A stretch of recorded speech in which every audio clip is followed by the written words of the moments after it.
Hi everyone, welcome back. So I had some feedback that you guys wanted to hear me talk, so I will do a little bit of both, some chatting as well as some music for this video. So today I'm doing another attempt at the One Pot Wonder. Here is the fragrance. It's called Snow Witch by Muddy Soap Co. It's amazing. I'm really super obsessed. It behaves great and it smells fantastic and great throw. My colorants are all from Nurture Soap.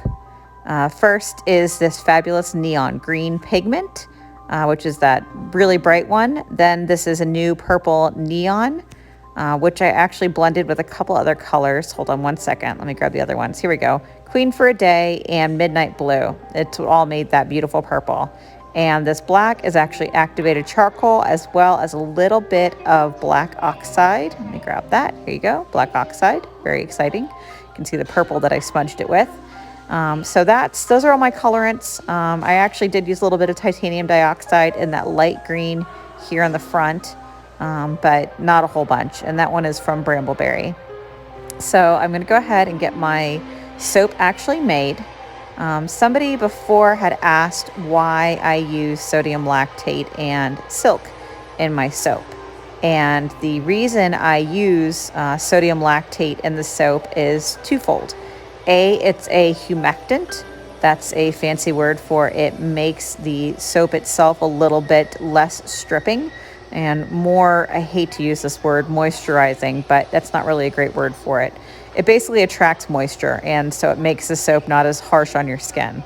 The raw silk adds slip and a nice luxurious feel to the soap. It's very hard to describe. You really just have to use the soap. So I'm just going to go ahead and blend this in a little bit. I don't like to actually stick blend. I stir more than I stick blend. So now I'm adding in my goat's milk. Our goat milk is raw goat's milk. It's made from our goats here on our property. And I apologize. I did not realize that my mixer was literally hitting the camera as I was filming this. Goodness. Anyway, so I only stick blend a little bit just to emulsion. I'm checking here to see where we are, and it looks like I'm ready.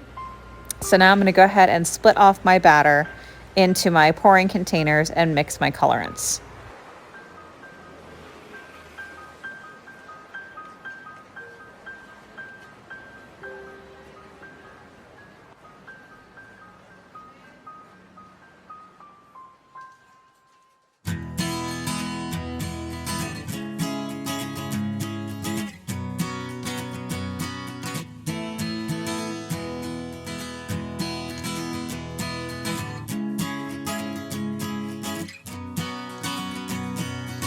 So you'll notice that I don't weigh my batter as I'm checking these into each container. I eyeball all of these.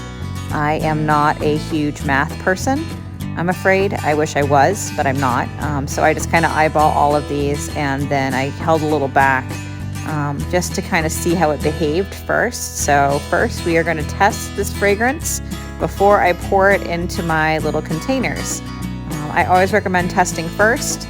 So I'm going to throw a little bit in there and see what happens. Spoiler alert, it actually works really great. This is a great fragrance. I'm super excited about it. As I mentioned earlier, it has a great throw. It smells amazing. It behaved perfectly. But this was my first time using it, so I put some off to the side just to give a little test and see what happens. I always recommend using a fragrance that you've tried before, or at the very least, give it a chance to see what happens, like I did here. So I always mix my colorants before I add the fragrance, unless I know how it behaves. So now I'm going to go ahead and add all of the colors to these and mix them in, and then see what happened with the fragrance.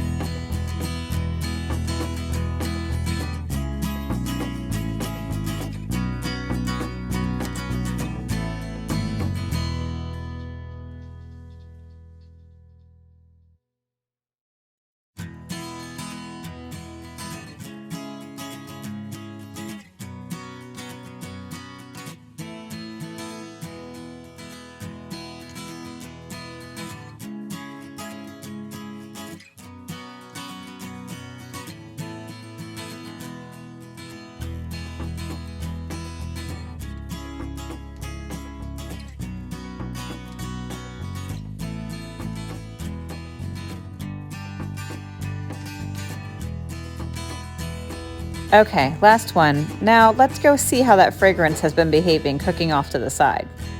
Oh, it's beautiful. Yay, I'm super excited. Okay, so now I feel safe getting all the rest of these colors blended up, and we can then add our fragrance. So let me just mix these in and then we'll add fragrance.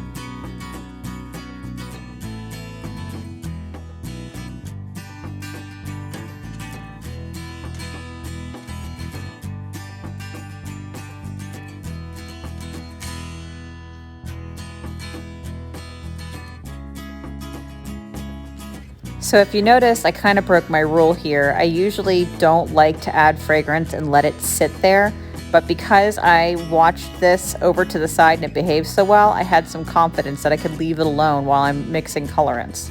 So as a rule, please don't do that. Try to, pour in the fragrance and then mix the colorants right away. Don't let it sit.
All right, so I'm gonna quickly check the trace on everybody. Let's have a look. Yep, not bad, not bad, not terrible.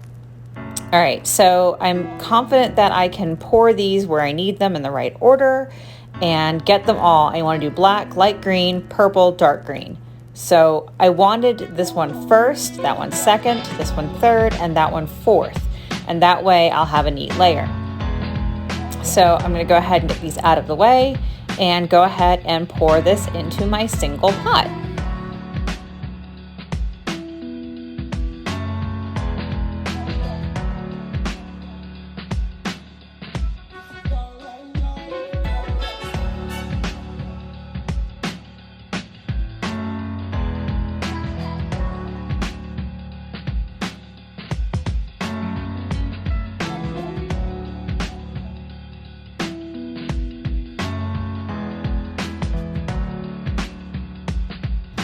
Now for the next colors, I learned in the first one that I have to be careful and not pour it really directly in. It's better to pour it down the wall so it pools on top of the soap but not into the soap. And it's kind of hard to see because I actually have an amazing laminar flow here, which means that it's going in, but it's so smooth you can't really see that it's going in, which is a super cool thing that liquids can do sometimes. So hooray, science. I'm not going to scrape this one out as vigorously. I do want to leave just a little bit in case I want some for the top, but I'm going to scrape most of it out because I want most of this to go into my batter. Now we're going to add the other two colors and then we'll be ready to actually pour.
So starting this pour, I'm just going to go back and forth, making sure that it's actually along the wall of the mold.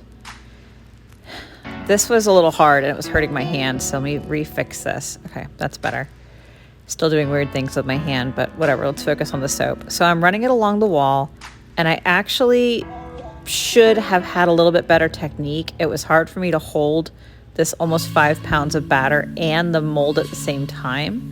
Later on, I got smarter and used my custom craft tool, Cheshire Cat Angler, but for now, it's my hand, and I'm trying to get this done.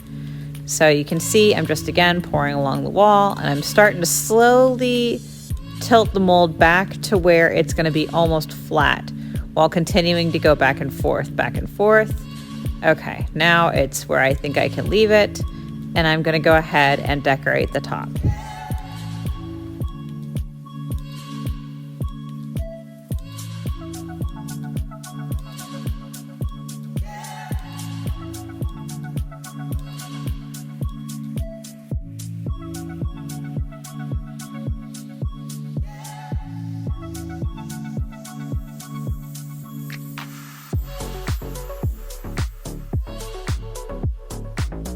Remember how I told you I always keep back a little bit in my pictures?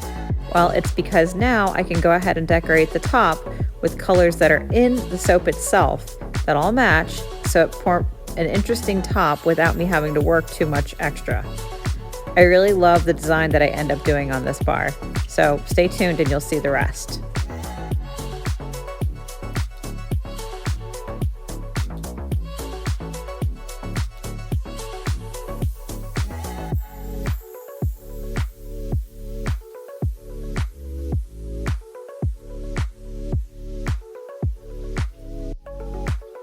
I wanted this design to kind of look like the fire from the dragon that you see in the old school cartoon that had Maleficent in it from Disney Studios.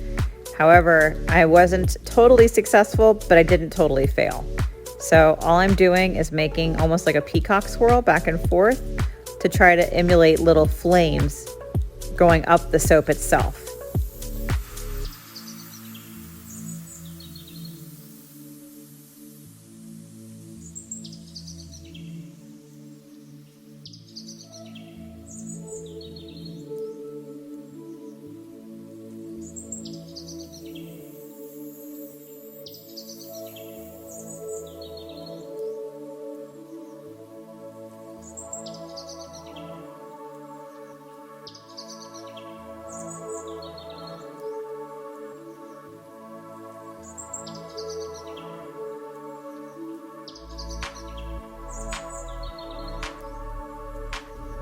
So now I'm going to spray it with a little bit of rubbing alcohol to prevent soda ash, which is a whitish byproduct of saponification.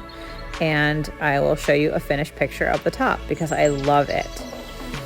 A little more alcohol. Okay, and done.